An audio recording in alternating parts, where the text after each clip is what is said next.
सिंध के बाद पंजाब में भी ट्रैफिक कवानीन की खिलाफ वर्जी पर जुर्माने में बड़ा इजाफा कर दिया गया है और इस पर हुकूमत पंजाब की तरफ से ऑर्डिनेंस भी जारी किया गया है। आइए ट्रैफिक वार्डन असम से पूछते हैं कि ये नया ऑर्डिनेंस है क्या। अस्सलाम वालेकुम असलम साहब।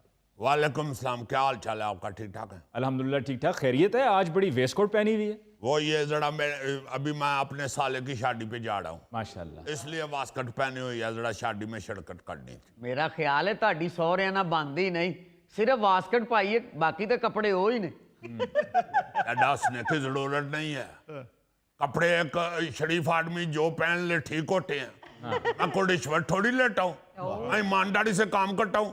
मेरी पैंट शर्ट ठीक है, शादी के लिए मैंने वास्कट पहन लिया, दैट्स इट, बात खत्म हो गई। कपड़ों से नहीं बंदा पहचाना जाता, अपने किरदार से पहचाना जाता है। जो आपका किरदार है उसकी वजह से लोगों ने इज्जत करनी है, कपड़ों की वजह से करनी है तो ना करें। फिर मैं जानता ही नहीं जानता, मैं जानता ही नहीं। फिर आप ना जाएं शादी पे, ड्यूटी करें, आप मुझे दे दें कार्ड, मैं चले जाता हूँ। उन्होंने उधर डेगे पकाने वाला बुला लिया हुआ है, आपके जाने की जरूरत नहीं है।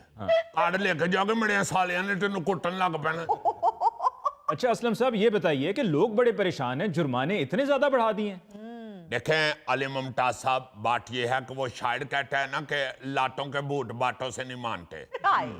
जब हम अपनी जुबान में प्यार मोहब्बत से रोक रोक के समझाते थे कि खुदा के लिए इशारा ना तोड़ो, इशारा तोड़ना किसी का दिल तोड़ने से ज्यादा बुरी बात है। उस वक्त किसी को मेरी बात की समझ ही नहीं आती थी, उल्टा मुझे गलत साबित करने पर तुले होते थे, शुरू बहस शुरू कर देते थे कि नहीं जी हम तो बिल्कुल ठीक आ रहे थे, आपने हमें गलत रोका है।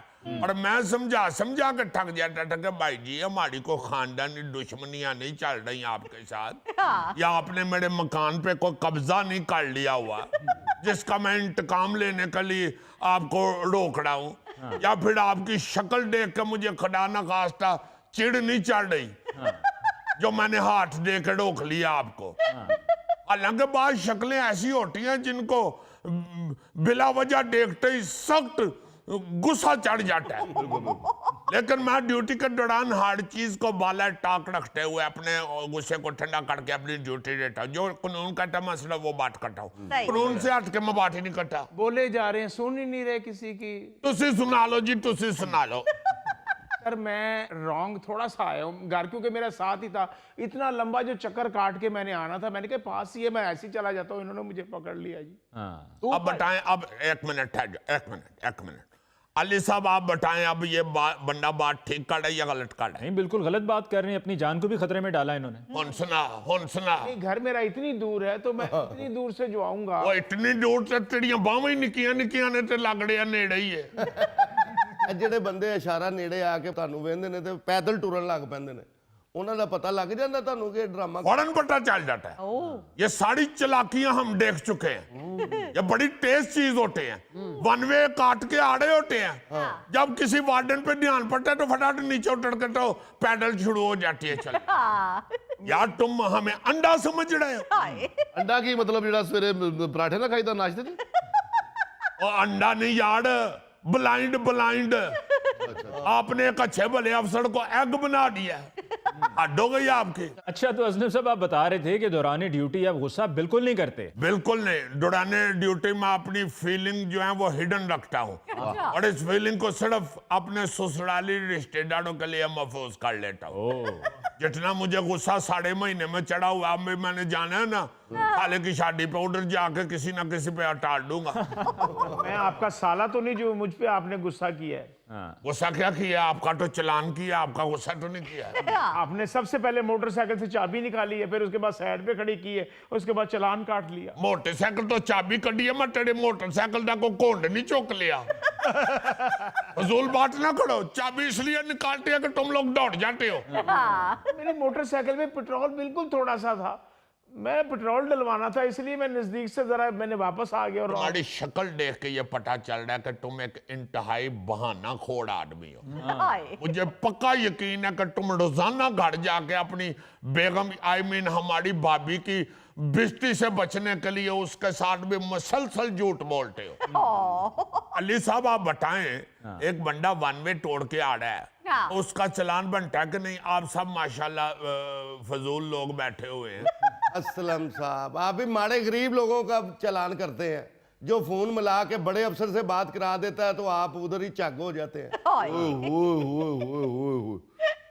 असि ते सोने नहीं सकते ये कहोगे ना। अब प्रोग्राम देखता हूँ बड़ी साहब जो आप बार बार अगले को इश्तिहार दिलाने के लिए कहते ना ओए ओए असि ते सोने नहीं सकते, ये जो ये बात कर रहा है आपका साथी, इसको कहीं जरा आके जो इशारा तोड़ के दिखाए मुझे। अगर मैं तुम्हें छोड़ गया तो तब कहना कराओ जिसका मर्जी फोन, सिर्फ पड़ जाए अपनी का फोन ना कराना। इनको छोड़ें असलम साहब, आप अपनी बात जारी रखिए, बताइए कि मामला क्या है। देखें अपना अली मुमताज साहब, इस सब के बाद भी जब लोग बहस करते हैं तो हम जिद जरूर होते हैं, लेकिन चलान के अलावा कुछ समझ भी नहीं आती कि क्या करे इनका, बड़ी चलान ही करना पड़ता है। चलान भी इतना सा होता था, जुर्माना इतना होता था कि ऊंट के मुंह में एक जीड़ा, सिर्फ एक जीड़ा, और आप समझते हैं एक जीड़ा कितना कोट है। अब सारा कुछ होगा कैमरों की मदद से।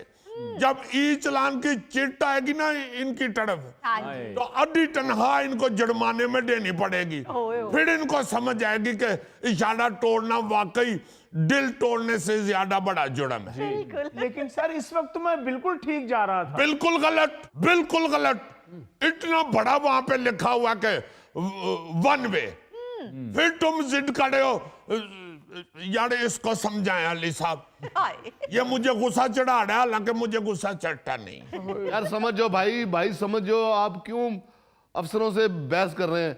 वो भी अफसर हैं असलम साहब, मैं भी अफसर हूँ, आप बहस करी जा रहे हैं, आप सुनते नहीं है किसी की। मैं माफी चाहता हूँ, वो भी अफसर है मैं भी अफसर हूँ, कह के तुसी खोता ही खूह च सुट रहे। अब चलान कर सकते हैं? बताएं मुझे, कर सकते हैं चलान आप? मैं कर सकता हूं चलान, मुझे ठाटी है। ये तो कहाँ मैंने खोता गिरा दिया खूह पे, वो खोता तो हमारे साथ वो नुक्कर पे बैठा हुआ। पर मुझे ये तो बताए ना बोर्ड लिखा हुआ कहाँ था? अली मुमताज साहब, असल में मैं बचपन में पढ़ नहीं सका, शायद बोर्ड अंग्रेजी में लिखा हुआ था। अंग्रेजी मुझे वैसे भी नहीं आती, जब पढ़ा ही नहीं तो अंग्रेजी कैसे आएगी? गलत बात, गलत बात। ट्रैफिक की जुबान में लिखा है, ट्रैफिक के इशारों को पहले समझे, फिर लाइसेंस बनवाए और फिर मोटरसाइकिल या गाड़ी पे चले। बिल्कुल।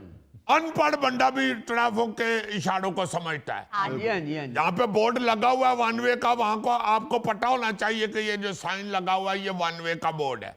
मेरे भाई आपको ट्रैफिक के इशारे समझने चाहिए। एक बोर्ड के ऊपर दो ब्रैकेटें बनी होती हैं, इसका मतलब है कि आगे तंग पुली है, वहां पे गोगा नहीं जा सकता। और यार सिर्फ तुम गोगे के पीछे पड़े रहते हो, कोई भी हैवी ट्रैफिक नहीं जा सकती। उसका मतलब यह है कि आगे पुलिस टांग है तो फिर आपकी अगर गाड़ी ट्रक या बस है तो फिर उधर ना जाए। भाई क्यों असलम साहब को आज गुस्सा चढ़ाई जा रहे हो? जरा समझने की कोशिश करो, वो बात ठीक कर रहे हैं। अब देखो मोटर व्हीकल ऑर्डिनेंस 2025 के मुताबिक जुर्मानों की शरह 300% बढ़ा दी गई है ताकि लोग ट्रैफिक कवानीन की पाबंदी करें। सर हम तो इस बात से खुश हैं कि अब जो होगा ना ई टिकटिंग से ही होगा। जिसने जो बहस करनी है चलान चिट पकड़ के आगे रखी हुई मशीन से करे या फिर सड़क के ऊपर लगे हुए कैमरे के साथ लड़े जाके। बिल्कुल। अब इनको पता